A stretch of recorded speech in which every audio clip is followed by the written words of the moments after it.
So today I'm going to be talking about rotation of positions and why it's important. And I think especially in the foundation phase, this becomes more and more important for me. I don't think enough coaches do it. I think when you rotate positions of players, it gives you less chance of winning. That's the reality of it. So it's better for development of players, but are people willing to sacrifice getting that result? That's the question that you have to ask around it. At the younger ages, for me, rotation of positions is hugely important. It's something everyone should be doing. I've got a load of reasons why that is, and I'll go through those. But it comes down to the confidence of the coach and the coach understanding the long-term development plans for each individual player.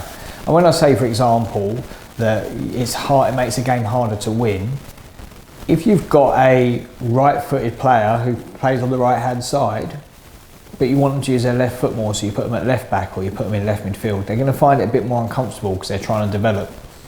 But they're going to get better. But in their times of getting better, they're going to make lots of mistakes. The more mistakes you make in a game, the more chance you've got of losing it. But that really doesn't matter in my opinion, especially at the younger ages. And players should be exposed to different positions and there's loads of reasons why it's important. One of the first reasons is you're going to help players develop a more rounded skill set. They're going to experience different things. Like if they play at left back for a couple of games or in a defence when you're playing 7-a-side or 5-a-side, they're going to be exposed to loads of 1v1 defending. That will in turn make them a better striker when they have to do defending as a striker. If they are a defender but they're allowed opportunities, they normally play in defence but they're given opportunities to play up front or out wide, they're going to learn to take players on, they're going to learn to shoot, and they're just going to become more rounded in the skills that they've got. And if you look at the way the modern game's going, players need to do everything now. They can't get away with just being good at one single thing. They have to have more variety to their game. As well as the development they'll get from playing different positions like that, they also understand the game a lot better. So if I'm normally play as a striker, for example, or when I'm an adult, I'm a striker, if I've played in midfield, I know what I want the striker to do and what movements I want from that striker. Because if I'm under pressure, I want that striker giving me an option, probably coming to feet to receive the ball or pinning someone so I can play into them and then make a run. I might not know that as well if I've not been exposed to playing in both of the positions. So if I drop back and play midfield and when I'm under pressure, I don't see any options forward, I know that I need to start doing that when I'm playing in different positions and what I need to do to help players out on my team. So it'll increase your game understanding of what you can do. Now, going back to what I talked about at the start in terms of putting a right-sided player on the left or vice versa, it will really help players improve using both feet, which is a massive part in the modern game, is the ability to use both feet. If you play players on the left-hand side, the right-hand side, central, they are forced to use that foot more. Now, I know that players will then tend to try to stick with their dominant foot if they're not confident, but if you put them into those positions where they will get success from using the foot they're not used to using, the likeliness is they're going to use it more. The more they use it, the more confident they're going to get. The more confident they get, the more two-footed they become, the better chance they have as progressing as a footballer. The other thing about rotating positions, I won't talk about technical stuff at the minute, but actually think about, especially in the foundation phase, the enjoyment they're getting out of it and the confidence they can improve. So if you're playing in foundation phase, you're 7, 8, 9 years old, everyone surely wants to play up front. Now you will get those players that even if you put them up front will probably gravitate back towards defending, but everyone wants to score a goal, everyone wants to get to attack. Like, you don't want that player that gets told you don't go past the halfway line. Like, how boring is a game of football for them? So it will increase their enjoyment. They'll get to feel really included and part of everything, and they'll get opportunities to score goals. Now that's what everyone wants, surely, as a football player. Even defenders that I know, scoring a goal is one of the best feelings that they get.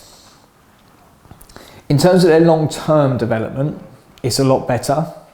If you are going to be exposed to all these different things, and we're looking at you at 7, 8, 9 now at the start of your journey, by the time you become an adult, the more you're exposed to, the better a football player you should be.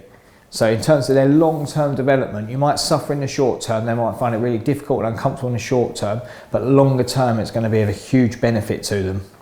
And it will make players versatile. So if we now start talking a bit more about the end of that journey when they're an adult, so if you've got, even at now I'm talking teenage years, If you've got a player that plays at right back for you, who's the best right back in your league, and they're unbelievable, and you keep them at right back and they develop that position really well, and you're trying to develop them for the first team in your club.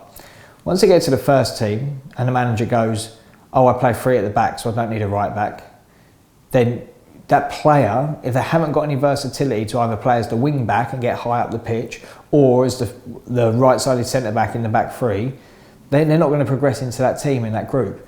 Another thing that might happen, especially when you're developing players for a first team, is you might have the best right back, and then they step up to the first team, they might already have the best right back in the league, and then your right back's not getting in. And then they've got to move club or leave club, whatever situation happens. But by making sure they can only play one position, you decrease their versatility, you decrease the opportunities they're going to get moving on and progressing in the game. And that also counts for academy football. Now, my experiences in academy football, coaches want players to play in different positions.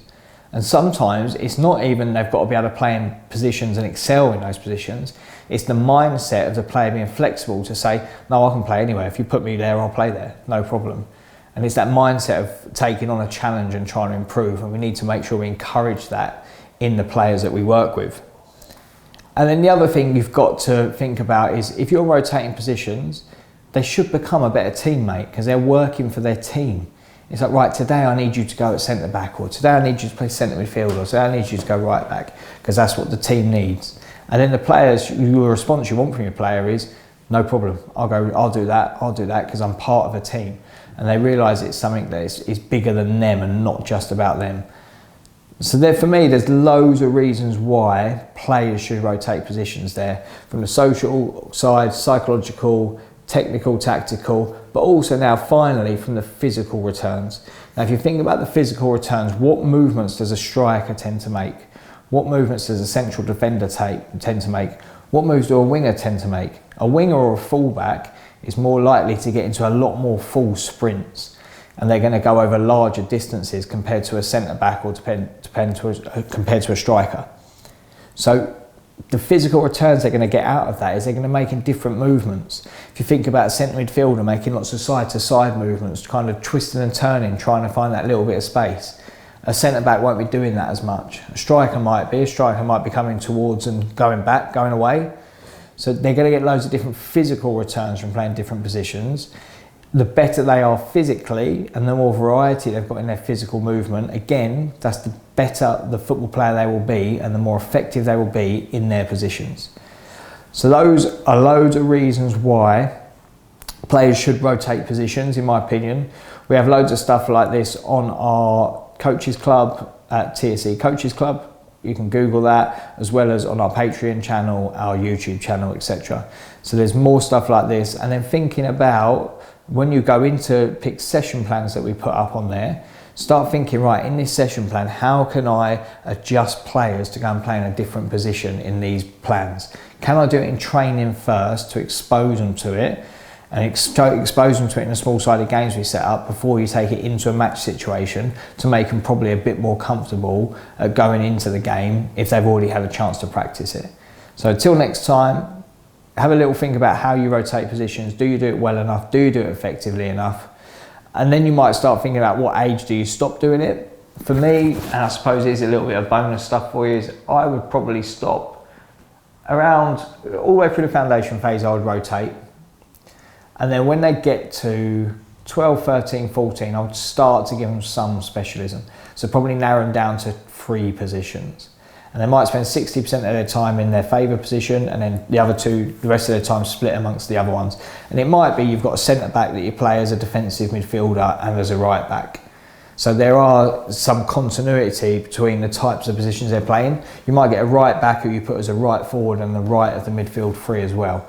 So now they're going into a little area and section of the pitch, which will help them develop the skills, but use the core skills they've got to be effective in all of those different positions. Thanks for listening, and we'll be back with another podcast next week.